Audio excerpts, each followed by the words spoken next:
through the darkness of future past, the magician longs to see one chance out between two worlds. Fire, walk with me. At its roots, horror fiction is meant to give form to the fears that we don't fully understand. Fears of isolation, invasion, mortality, or the madness of the unknowable. But what happens when the horrors of the unknown collide with our everyday lives and twist the way we see the world around us? Do we retreat into the comforts of what we know, or do we press on and venture deeper into the darkness around us? It's this intersection of the familiar and the unknowable that lies at the heart of Twin Peaks. Premiering on ABC in 1989 under the shared vision of David Lynch and Mark Frost, the series was seen as something of an oddity, not quite soap opera, sitcom, procedural drama, or horror. While the series shows a love for all of its influences, it's more about the uncanny feeling that results when these forces meet, using its rural setting and surreal tone to elevate its mystery into something cosmic and terrifying. If I sound a bit vague and unfocused talking about this, well, there's a reason for that. What the hell? Twin Peaks is about a lot of stuff. The innocence of childhood, the false comforts of nostalgia, and the unseen horrors that permeate our everyday lives. But at its core, it's the shared vision of a group of artists trying to explain the inexplicable. And while that vision might have been eclipsed by its spiritual successors over the years, there's no denying its impact. Twin Peaks changed television forever.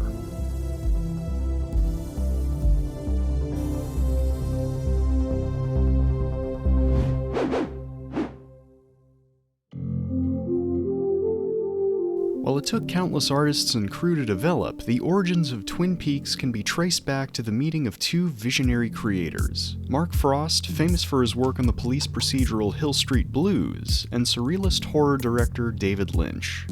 After finding success on 1980's The Elephant Man and 86's Blue Velvet, Lynch was hired by Warner Brothers to direct a biopic about Marilyn Monroe, where he met and collaborated with Frost on the screenplay. The project was eventually dropped by Warner, but Lynch and Frost would stay in touch, working on various projects that also, sadly, didn't come together.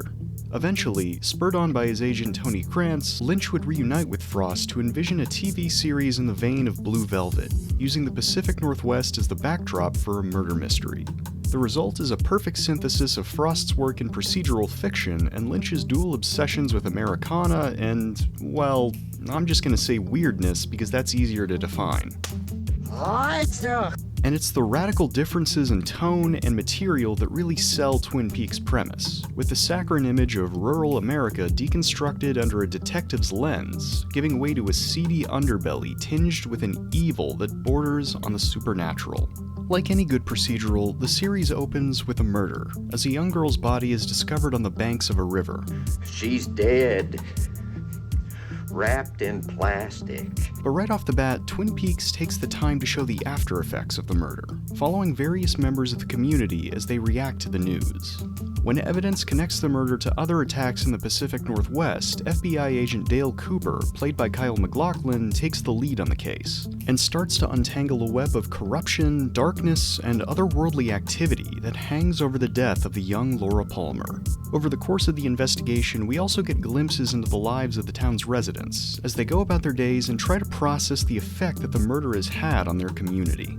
Unlike the procedurals that came before it, which lingered on the detectives and their method to catch the criminals, Twin Peaks gives equal time to the darker events of the investigation and the more mundane, charmingly silly goings-on of the townsfolk, like Norma and Shelley, who run the Double R in spite of their toxic relationships, the shifting love triangle between Laura's friends Donna and James, Ed's tense relationship with his super strong wife, and many, many more. Who's the lady with the log? We call it a log lady. While this can end up frustrating some viewers, I think it's ultimately in the service of Lynch's vision, painting a picture of an idyllic place seemingly lost in time. Lynch's obsession with Americana absolutely saturates the series, brought to life through the cinematography of Ron Garcia and Frank Byers, who used immaculate but static scenes to lean into the pastoral beauty of humble suburban homes, rustic lodges, cold and clinical high schools, and the charming Double R Diner. Of course, these are far from still images. Every frame bristles with life, often the result of the crew leaning into technical issues like flickering bulbs or strange performances to build on the eccentric nature of the town. When asked about this fluid creative process, Lynch would reflect, "I call those things gifts. A light is broken or somebody says something wrong, but it gives you an idea. It doesn't matter really what conjured them, they suddenly become a very important part of the story. That's why something isn't finished till it's finished." This sense of nostalgia also permeates the show's music, brought to life through an ethereal mix of piano, synths, and occasional vocals by the late great Angelo Badalamenti and Julee Cruise. There's a heightened, dreamlike quality to the series and its characters, many of whom, like Michael Ontkean's Sheriff Harry Truman, Richard Beimer's Benjamin Horne, Eric DeRay's Leo, and more, feeling like they've been ripped straight out of a soap opera, with the in-fiction show Invitation to Love serving as a meta wink to audiences. Even when Cooper arrives in Twin Peaks, his stern demeanor is immediately overcome with childlike wonder, as if he's stepped into another plane of reality. Look at that! Ducks on the lake. A policeman's dream. What kind of fantastic trees have you got growing around here? I think I saw a cottontail rabbit. It must have been a snowshoe rabbit. Snowshoe? Right. Snowshoe rabbit. Of course, this is just what we see on the surface. In Lynch's eyes, the romanticism of Twin Peaks is a veneer, a mask that slowly slips away to reveal the horrors lurking in the shadows of everyday life. Just like with Blue Velvet, Lynch's memories of his childhood in Montana served as a key inspiration for the series, presenting an idealized image of rural American youth undercut by a pervasive darkness lurking just under the surface. My childhood was elegant homes, building backyard forts, picket fences, cherry trees, middle America as it's supposed to be. But on the cherry tree, there's this pitch oozing out. Some black, some yellow, and millions of red ants crawling all over it. I discovered that if one looks a little closer at this beautiful world, there are always red ants underneath. Through the eyes of Cooper and his team, the image of this happy town starts to crumble under the anguish of Laura's death, revealing a hotbed of corruption that's plagued the community since the beginning. I'm gonna run this envelope. And my bet is you'll test positive for cocaine. That's impossible. You ever been surprised before? The reveal of Laura's drug and abuse-stricken double life completely upends the wholesome imagery of the town, with many inferring they knew and either failed to help or even played a part in Laura's struggles. This subversion of the familiar with the unknown is what drives the mystery of the series forward, as the ever-expanding web of vice and crime tied to Laura's murder gives way to something more supernatural and symbolic, sometimes horrifying, sometimes silly as all hell. The idea for all this really came from a dream. Yes, it did. There's a strange dream logic at play here that completely upends the rigid format of other detective procedurals. There's still some good old-fashioned police work being done, but major revelations are shown to our core cast through dreams and visions, hinting at forces darker and more powerful than small-town criminals or heartless tycoons. Through the murderous spirit known as Bob, these evils are eventually given form, letting Cooper actually confront this darkness face to face. The character's relatively normal appearance was the result of another on-set surprise, when PA Frank Silva was captured in a mirror during one of the takes. Lynch, who loved the look of Silva, decided to keep him as the killer's true form, with the actor's uncanny look highlighting his ability to blend into the town as a possessing spirit, the perfect mix between the known and the unknown. It was an accident, Silva would reflect. I was hired as the on-set dresser for the pilot. We were shooting in Laura Palmer's bedroom, so the camera was in the doorway. David was out in the hall, I was tweaking the set, getting everything ready to go. David jokingly said, "Frank, you better get out of there, you're gonna get caught on camera." And then suddenly he said, "Wait a minute. Frank, get down to the base of the bed, crouch down through those wrought iron bars and act scared." Then they shot the POV with me at the base of the bed, and it just sort of snowballed from there.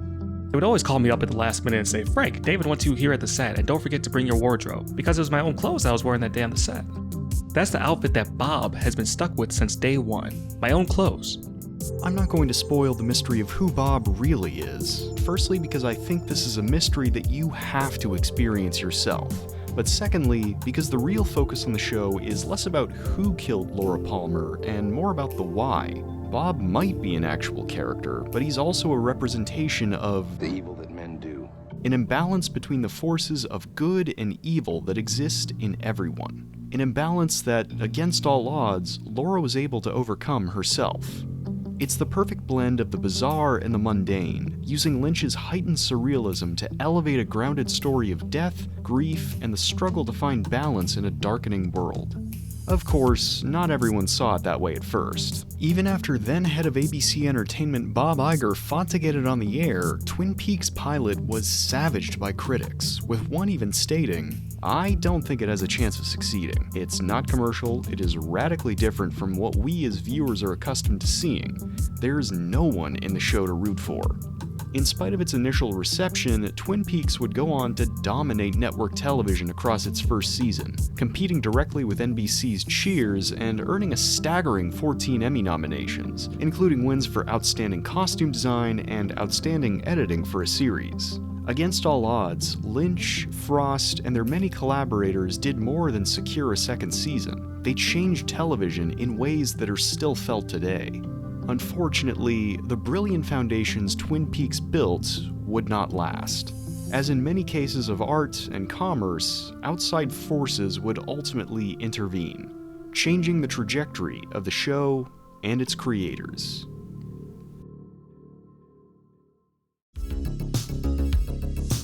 By the time Twin Peaks had wrapped its first season, its place in pop culture had become monolithic, with its offbeat tone and lovable characters giving rise to all sorts of parodies and homages in series like The Simpsons, Saturday Night Live, and, of all places, Sesame Street. Parents must have had a blast explaining that to their kids. ABC wasted no time capitalizing on the series' success, announcing the second season the day before its finale achieved record viewership.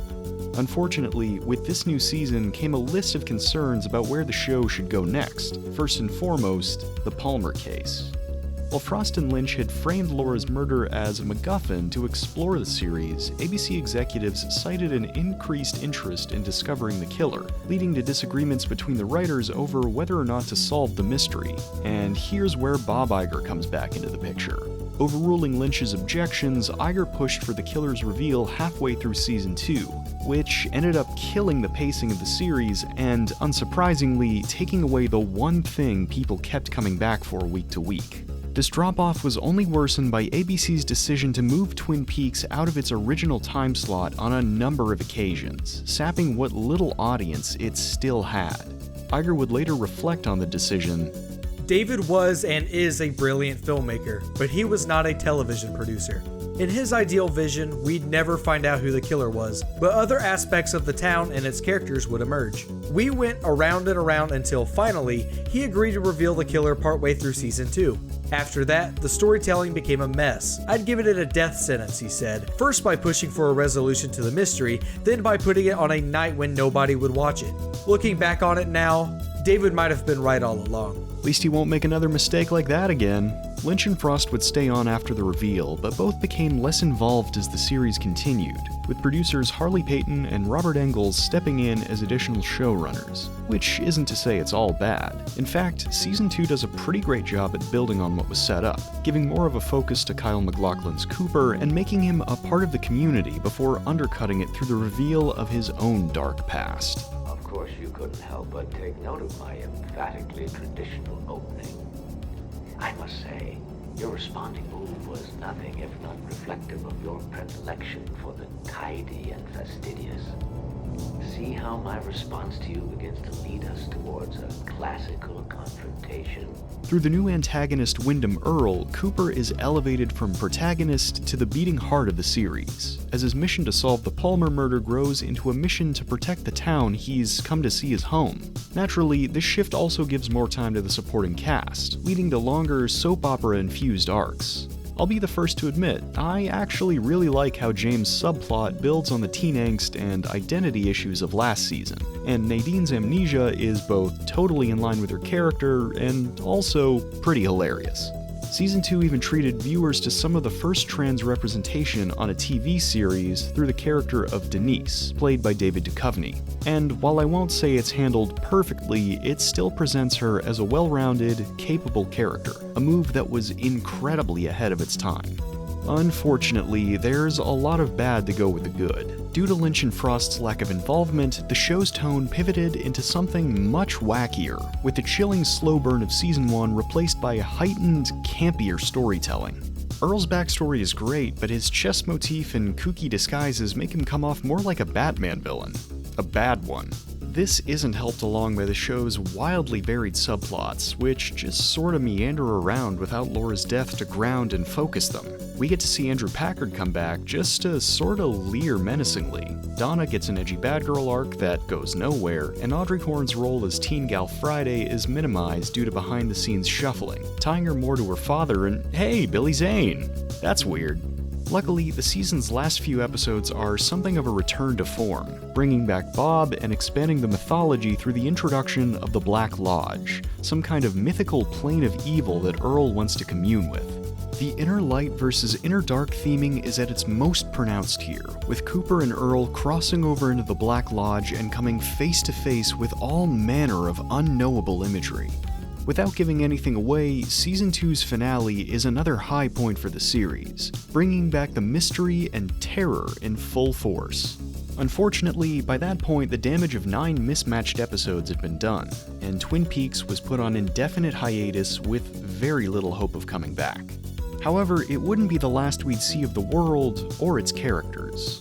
1 year after the series finale, Lynch would reunite with Robert Engels to release Fire Walk With Me, a feature-length film that acts as a prequel to the original series. Following Laura Palmer in the final days before her death, Fire Walk With Me can definitely be viewed as more of a standalone work, leaving many of the original cast out and employing a much darker tone that really does not mesh well with the rare moments of levity that do show up in the film. She's my mother's sister's girl! It's an incredibly heavy film, delving deep into themes of trauma, identity, and Laura's struggle to find peace in a world where seemingly everyone is tainted by evil. Not surprisingly, fans of the original series didn't take to the film's new tone, and Fire Walk With Me was met with polarizing reviews on its release. But in the years after, fans have reevaluated their perception of the film and the show's second season, building a massive cult following and inspiring spiritual successors like The X-Files, Welcome to Night Vale, Broadchurch, Life is Strange, and many, many more. There was a real passion to continue the series, not just from fan demand, but the creators themselves. It was something I guess we had to leave alone for a while, reflects co-creator Mark Frost. David and I stayed good friends over the years. We'd see each other every now and then. When the DVD set came out in 2007, that's when I think we both started thinking separately about it. We just found ourselves talking over lunch and drifting back to that town, realizing that there were more things we wanted to know about it, and everything flew from that point forward. After a lengthy series of talks, Lynch and Frost finally reunited and picked up where they left off. In 2017, Twin Peaks returned.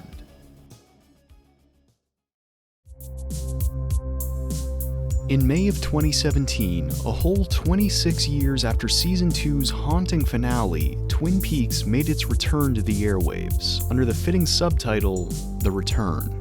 Unlike the more self-contained prequel of Fire Walk With Me, The Return was framed as a full-on continuation of the series, with Lynch and Frost reuniting as showrunners and developing the series for Showtime rather than ABC. While Lynch initially expressed doubts about the production, Showtime was reportedly very supportive, eventually doubling the series' episode count from 9 to 18 and giving the team extensive creative control. But how do you continue a story after a 26-year-long absence? For Lynch and Frost, the answer was using the series to reflect on the passing of time, serving as a commentary on nostalgia and storytelling. The result is a story that's still unmistakably Twin Peaks, but noticeably less whimsical and more abstract, melancholic, and haunting. Picking up long after Season 2's terrifying cliffhanger, the return follows Cooper as he continues to unravel the mysteries of Twin Peaks, escaping the Black Lodge as his darker half fights to keep his place in the real world. As Cooper slowly regains the memories he lost escaping the lodge, the viewer is treated to a series of vignettes detailing the past and present of Twin Peaks and its residents, filling out more of the show's mythos and showing what's changed in the time we've been away. And the answer is not much, really. The show's offbeat humor is back in force, but there's a somberness underpinning it all, with many characters still trapped in their old stories while others' lives have completely degraded. The vestiges of Twin Peaks' criminal underworld still remain and have given rise to a newer, more terrifying generation. And while Laura Palmer's murder has long since been solved, the after effects still continue to poison her community. If anything, the darkness of the town hasn't subsided. It's gotten worse. Except for Bobby. Bobby's great now. Through various subplots, Lynch gives glimpses into other parts of the world like New York, New Mexico, and South Dakota, showing how the small-town evil of Twin Peaks has grown into something eternal and ever-present. Fittingly, the return acts as the perfect collision between the familiar and the unknowable, using the evil of the Black Lodge to corrupt the images we as viewers have come to love over the years, and even what came before. The series starts to mirror how the isolation of rural America keeps towns and communities in their own bubbles outside of time. Of course things haven't gotten better in Twin Peaks. They don't want to change.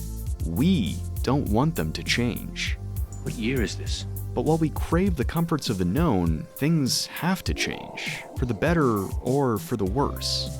Certain absences like Michael Ontkean and Michael Anderson are felt throughout the series, made even more heartbreaking by on-screen farewells like Catherine Coulson's goodbye as Margaret Lanterman, filmed just days before she passed away in 2015.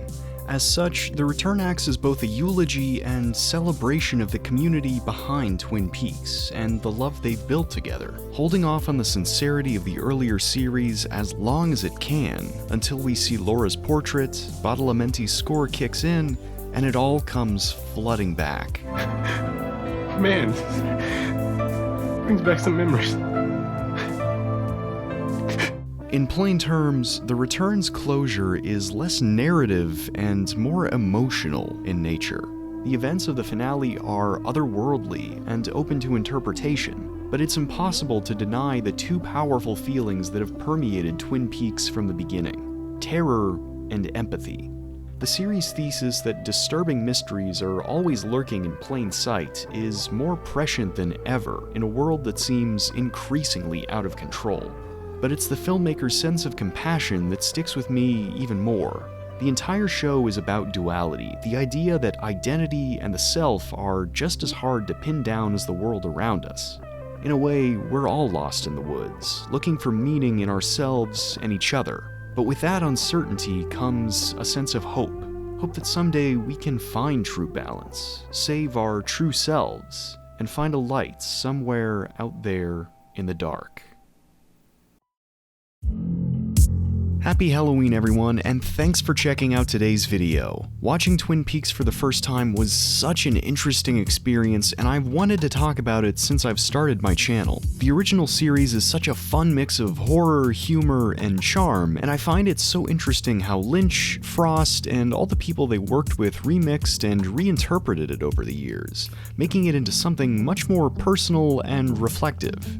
It's also cool to see how many things this has influenced over the years, and how all those influences bled back into their later work on The Return. I mean, just look at those Roadhouse clips and tell me you don't see a little bit of Night Vale in there. If you like this video, please feel free to like, comment, share, and subscribe. Every little bit helps the channel out a lot. I'd also like to give a special thanks to Carol Ann Brenneman, The Comics Cave, Dom DeFelice, Justin Kilgore, Kirk Ireland, and my patrons, who are helping me to grow this channel and continue doing what I love, and hopefully what you love too. Until next time, stay safe, stay healthy, and have a great day.